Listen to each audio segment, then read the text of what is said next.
Alors,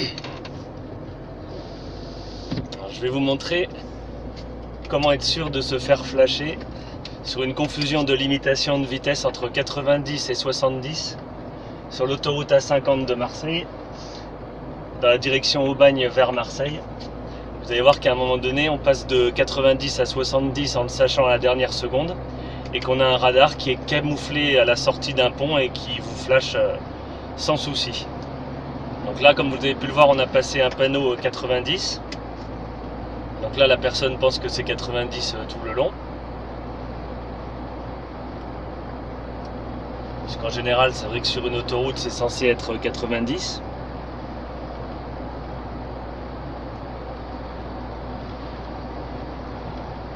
Et ensuite, vous allez voir qu'au niveau de la pomme, il sera mentionné des panneaux avec des beaux petits scotch noirs. Donc du coup, on ne saura pas si c'est 90 ou 70. Et pile à l'entrée du pont, on verra un petit panneau 70. Pour revoir à nouveau un panneau 90 à la sortie du pont.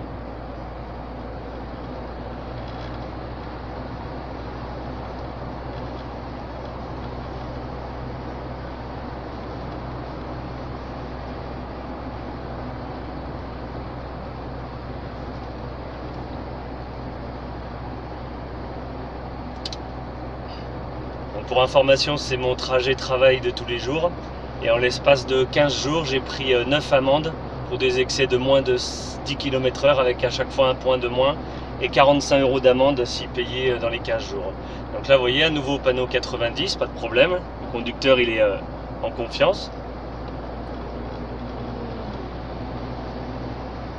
Et là, vous voyez, ça commence. Là, on a deux beaux panneaux avec des scotch noirs à gauche et à droite. On ne sait pas.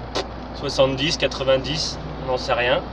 Là on voit un beau petit 70, donc on donne un petit coup de frein au risque de créer un carambolage. C'est marqué poids lourd et bus. Pareil, dans le doute, poids lourd et bus, moi j'ai pas de poids lourd ni de bus. Donc on est en confiance, on fait comme mes concitoyens, on continue à rouler un petit peu au-dessus. Là on a à nouveau 70, mais on ne sait pas si c'est bus, poids lourd ou tout le monde, ou que les voitures, ou tout le monde, on n'en sait rien. Un seul panneau.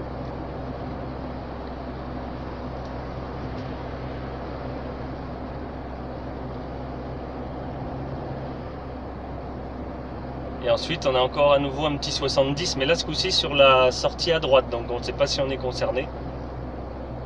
Et là on arrive à nouveau encore à deux beaux petits panneaux avec scotch noir, donc 90-70, à vous de juger. Moi j'en sais rien, je sais pas. Voilà, deux beaux petits panneaux avec scotch noir. Là on arrive donc vers le fameux pont où le radar est bien caché à la sortie pour générer un maximum d'argent. Et là vous allez voir à gauche, là effectivement on va seulement à l'entrée du pont avoir un beau petit panneau radar, mais on ne sait pas où il est, avec juste sur la gauche un panneau 70. Voilà, vous voyez, sur la gauche 70, pas à droite, hein, ils l'ont mis uniquement à gauche. Voilà. Donc là si je donne un grand coup de frein, j'ai une chance sur deux pour que l'autre derrière me rentre dedans. C'est pas grave, il faut faire de la prévention. Donc là je passe sous le pont.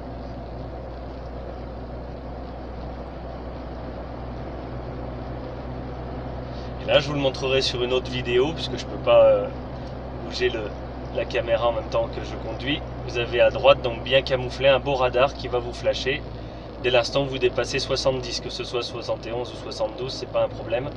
Et ensuite vous voyez donc deux beaux panneaux au loin 90. Il faut être honnête, on a tendance à réaccélérer à la sortie du pont, et c'est dans ce laps de temps que le radar vous flash sans problème. Voilà. Donc à travers ça, je voulais vous laisser déduire si on pouvait considérer ça comme de la prévention routière. Moi personnellement j'ai un peu de mal, sachant que la législation joue sur le fait que le centre de contravention a 1 an pour vous envoyer les amendes, et m'a envoyé des amendes de décembre et janvier seulement mi-mars. Vous pensez bien que si je les avais reçues avant, j'aurais roulé même à 10 en dessous pour pas être flashé.